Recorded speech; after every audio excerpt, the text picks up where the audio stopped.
Seguimos com mais informações. Para já vamos então trazer uma entrevista, portanto, do embaixador dos Estados Unidos acreditado em Moçambique. Esta entrevista foi conduzida pelo jornalista sénior da TV Sucesso, Luciano Valentim.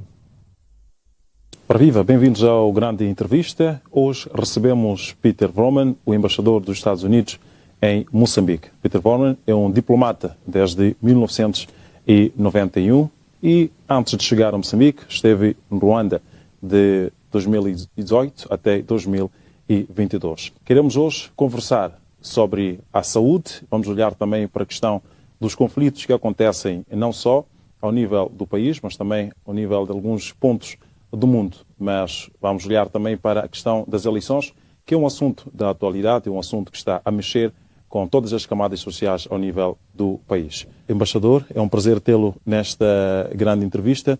E a primeira questão que lhe coloco é como é que os Estados Unidos da América olham para a gestão do investimento na saúde que tem feito ao nível do país. Obrigado pela questão e também pela esta oportunidade. É uma honra para mim a participar nesta entrevista. E sobretudo porque o 1º de dezembro é Dia Mundial na luta contra a SIDA, o HIV-SIDA. E estamos juntos como o povo moçambicano, como o governo moçambicano, como a sociedade civil e como todas as pessoas em Moçambique que têm HIV. E nós apoiamos o sector de saúde, como disse Luciano, nesta área, por lutar contra esta doença. Não só HIV-SIDA, mas este investimento é muito importante. Por quê? Porque quase 2 milhões de moçambicanos, ou seja, quase a população toda da província de Niassa, vivem com HIV e vivem na vida normal, graças ao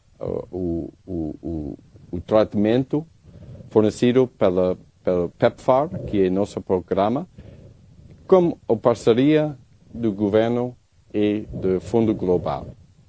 E este é um grande sucesso, porque as pessoas que sabem se elas são seropositivas podem ser tratadas. E elas podem viver e não transmitir o vírus aos outros bicanos. E nesta senda, só para esta questão, enfatizar o apoio dos Estados Unidos na questão do combate ao HIV. O que acha, embaixador, que está a falhar ao nível interno no combate a esta enfermidade? Visto que o número vai crescendo de pessoas infectadas, o que ao nível interno está a falhar e como é que pode-se reverter essa situação?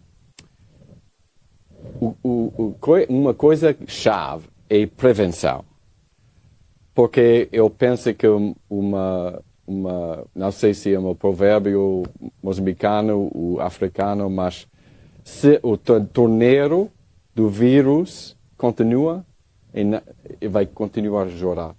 Mas se nós podemos fechar esta torneira, nós podemos evitar outras pessoas que precisarão tomar medicamentos toda a vida.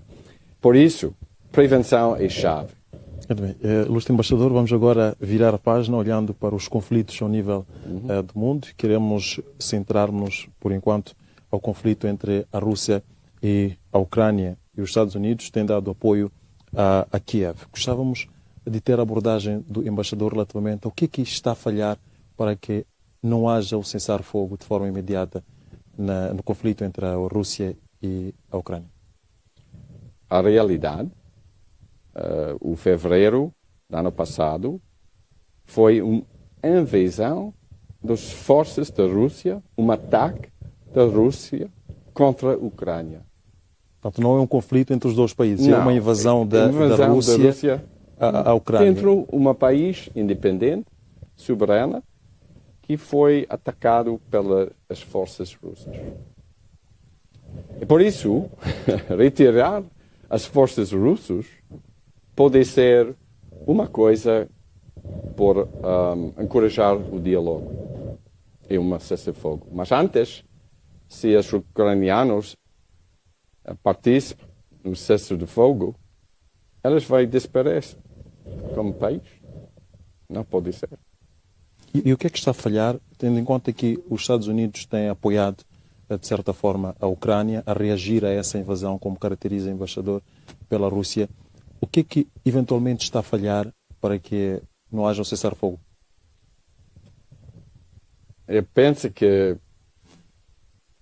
precisa falar com o presidente Putin sobre este assunto, porque foi ele que é responsável nesta invasão.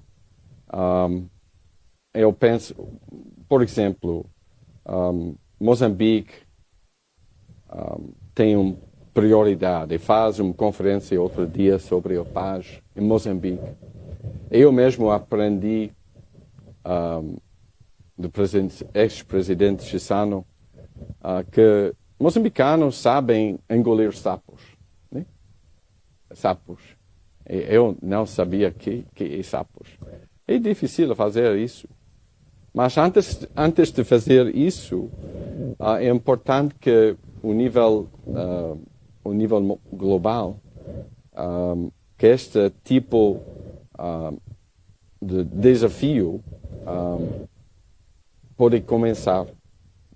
Por exemplo, na Ucrânia, se as forças russas retirar do território da Ucrânia até a Rússia, e depois elas podem dialogar. Mas antes é muito difícil. O que é que a Ucrânia precisa dos Estados Unidos para impedir que haja uma extensão da invasão que a Rússia está a fazer? Elas precisam de muitas coisas, incluindo as armas, mas também de apoio moral, apoio político, apoio econômico e, como disse, apoio militar.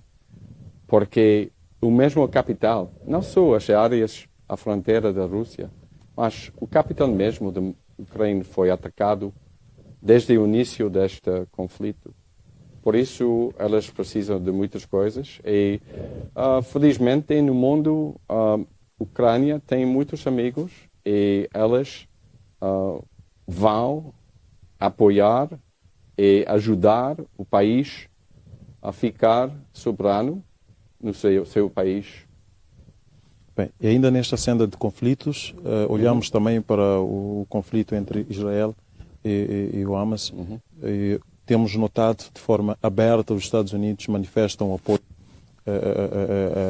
a Israel. Podia explicar, ilustre embaixador, porque é que esta posição dos Estados Unidos? Nós pensamos, nos Estados Unidos, que os palestinianos e israelitas devem viver lado a lado na segurança e paz. Mas Israel tem o direito a defender-se. Quando ela foi atacada e morreu quase 1.400 israelitas.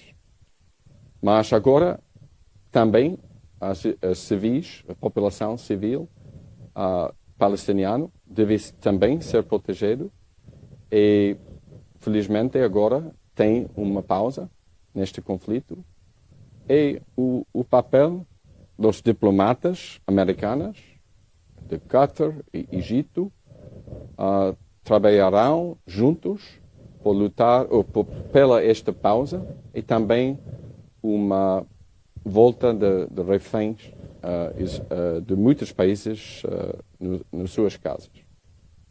Bem, embaixador, alguns entendem que Israel tem cometido grandes atrocidades na faixa de Gaza e citam inclusive ataques a civis e a edifícios. Sobre estas ações de Israel, que posicionamento os Estados Unidos têm? Como disse mesmo o secretário de Estado Blinken, disse que é importante que Israel respeite a população civil de Gaza e por isso nós, e ele particularmente, é muito ativo neste assunto. E agora, felizmente, é uma pausa entre as combatentes e também na território de Gaza. Há duas situações que estão, de certa forma, a apoquentar os moçambicanos. Temos a situação do terrorismo em Cabo Delgado, mas também temos a situação de raptos. Gostava mesmo que começássemos pela questão do terrorismo, que os Estados Unidos também têm apoiado, de certa forma, em matéria de investigação e outros meios de apoio. A questão que eu lhe coloco, embaixador, é como é que olha o atual cenário de Cabo Delgado e como é que se pode perspectivar o fim do terrorismo a curto prazo naquela região norte do país. A situação em Cabo Delgado é muito complexa, como o governo de Moçambique, o nível nacional, o nível provincial e local, sabem, e a população, sobretudo os deslocados, também são vítimas deste terrorismo e esta violência. Nós apoiamos pelo PAM e pela ONU assistência humanitária nesta população, sobretudo deslocados, mas também a população local onde vivem os deslocados. Eu penso que o governo e também os parceiros são de acordo sobre uma estratégia holística, ou seja, desenvolvimento é importante, diplomacia também, e defesa. E por isso, nós, americanos, nós demos treino às forças especiais de Moçambique, o FADAM, na luta contra o terrorismo. E este tipo de intercâmbio é muito importante pelos soldados e fuzileiros moçambicanos e outros países, por exemplo, a União Europeia, a Reino Unido e outros países, sobretudo Ruanda e SADC, participam como FADO, lado a lado, na luta contra o terrorismo. Mas agora é também uma fase de reconstrução, porque muitos deslocados voltaram às suas casas, ou mesmo, ou menos, os distritos muito afetados pelo terrorismo, ou seja, Mocimboa da Praia, Palma, Macomia e outros distritos na costa, na beira de Cabo Delgado. Por isso eu penso que nós estamos juntos como povo moçambicano nesta luta, mas também esta reconstrução do país e de Cabo Delgado. Ainda neste contexto do terrorismo, esteve no Ruanda desde 2018 a 2022, saiu de lá para cá. Sim. E desde 2017 que os conflitos verificam-se na província de Cabo Delgado, neste caso o terrorismo.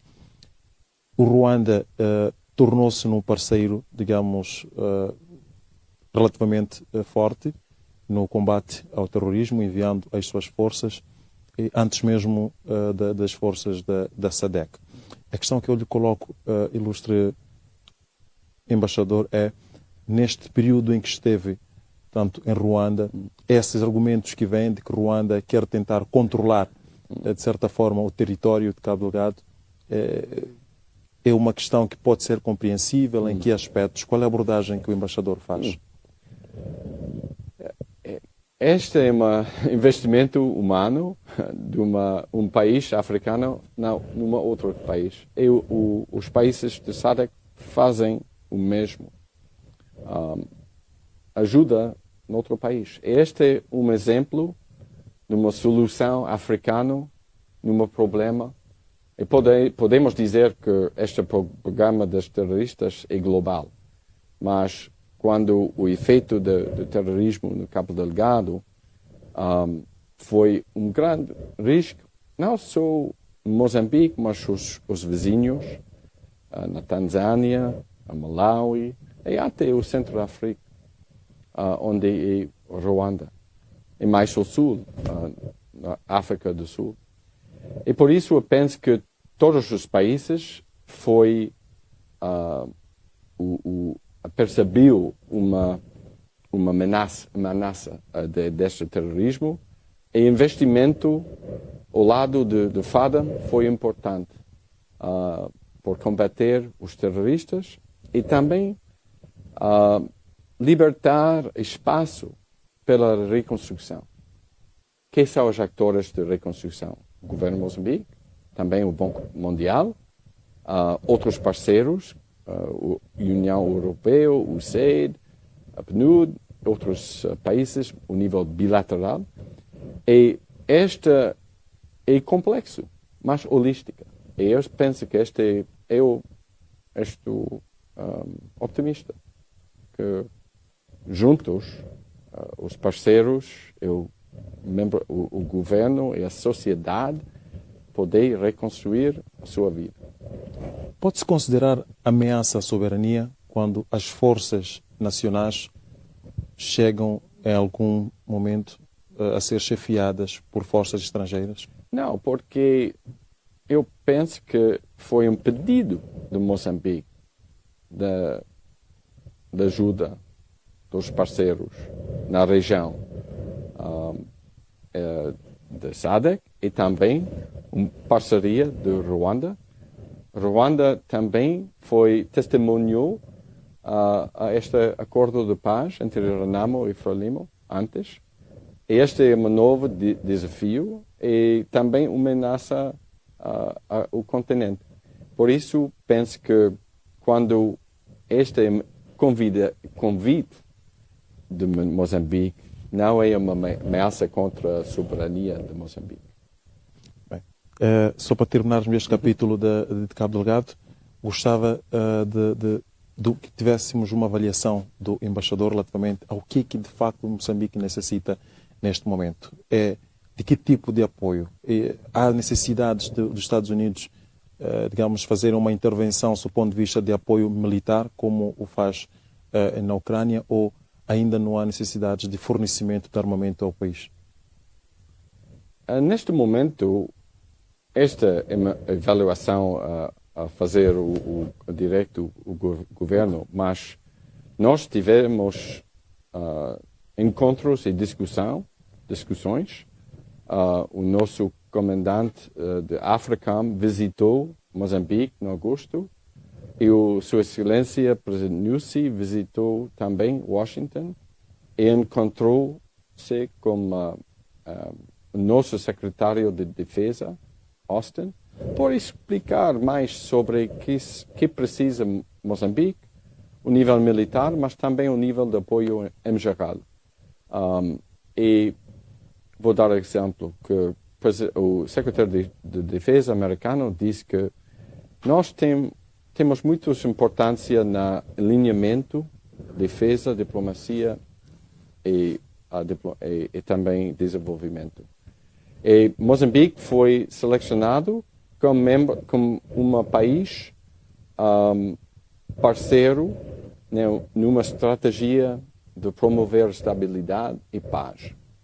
E estas três partes desta estratégia, incluindo reconstrução, ou seja, nós estamos agora num projeto de construção de uma nova escola em Pemba, a segunda escola secundária em Pemba, por 4.000 ou mais alunos. Este é um investimento porque Pemba é um lugar onde muitos deslocados vivem. E mesmo no nível de escolas primárias, tem muitas pessoas na cada escola. Por isso, nós investimos no futuro do Cabo Delgado na escola. Também ligas de futebol, porque iniciar uma coesão entre os jovens que são deslocados e os jovens que vivem da Pemba. Isto é importante por uma reconstrução moral e social desta província. Por isso, este é outro tipo de assistência. Nós também, o Moçambique solicita um barco por proteger a costa de Cabo Delgado. E nós fornecemos um barco deste tipo de apoio militar. E este treino, nós fazemos quase 5 ou 6 treinos, como disse, como munições também, porque os soldados e fuzileiros moçambicanos sabem como usar as munições, as armas que eles têm. E por isso eu penso que nós estamos prontos a ajudar a Moçambique nesta estratégia holística no Cabo Delgado. Fazemos uma proposta que foi de um valor de $4 milhões de assistência militar, o nível de contra-terrorismo. E esta foi uma proposta de nós.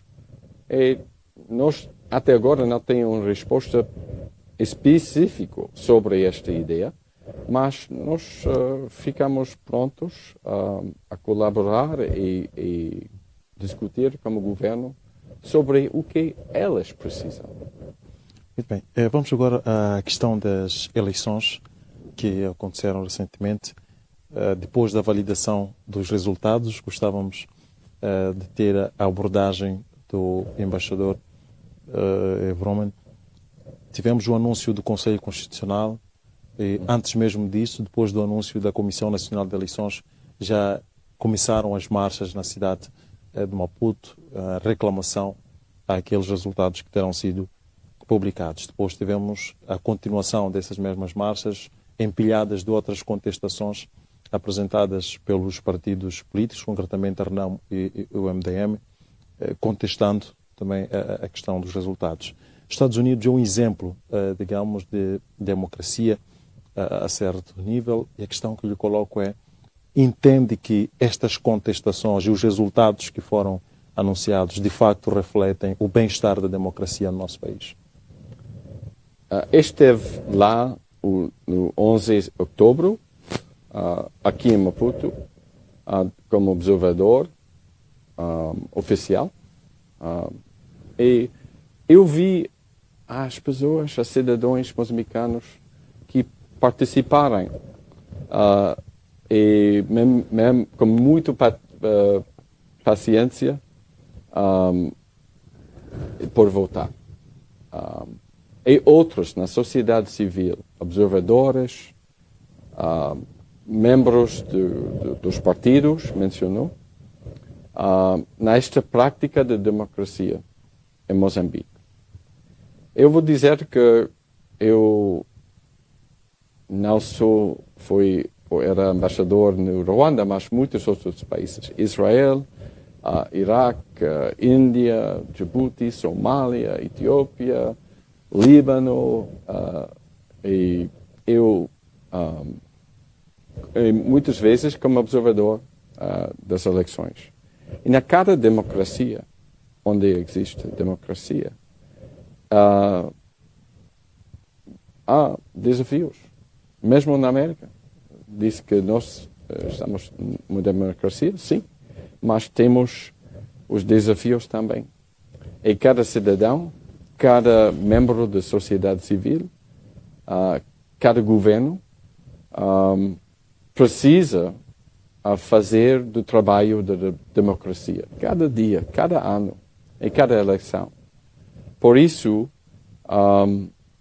quando eu li não só um anúncio do Conselho Constitucional, mas este é um acordões do Conselho Constitucional. Eu li também que sobre a lei moçambicana, estes acordões são cumprimento obrigatório de todos os moçambicanos, instituições e outros. E também elas dizem, o Conselho Constitucional, que o sistema eleitoral precisa mais transparência e uma reforma. Né? E isto é normal, porque cada democracia precisa isso. Mas esta é uma coisa que os moçambicanos devem discutir, falar na Assembleia Nacional, ou também nas notícias, os jornalistas devem falar que são as reformas que podem ser efetuadas antes das próximas eleições. Portanto, esses resultados e estas manifestações revelam que há um problema no nosso sistema eleitoral. Esta, a minha opinião, é uma evidência de uma democracia que é ativa, porque o povo participa nesta discussão político, sobre a democracia e as eleições. Mas esta é uma questão pelo povo moçambicano estudar e responder como elas percebem as eleições. Mas eu penso que este também é um processo que vai, o 10 de dezembro, continuar com eleições nas algumas mesas de voto em diferentes lugares do país. E por isso estas eleições autárquicas vão continuar até o 10 de dezembro. Eu gostava que tivéssemos então a posição dos Estados Unidos na qualidade de embaixador em Moçambique. Já tinha a embaixada se expressado no decorrer do processo, desde a questão da observação. E gostávamos de perceber, depois do anúncio do Conselho Constitucional, qual é o posicionamento que os Estados Unidos têm, qual é a visão que os Estados Unidos têm. Como disse, eu vou repetir, mas eu não tenho os dados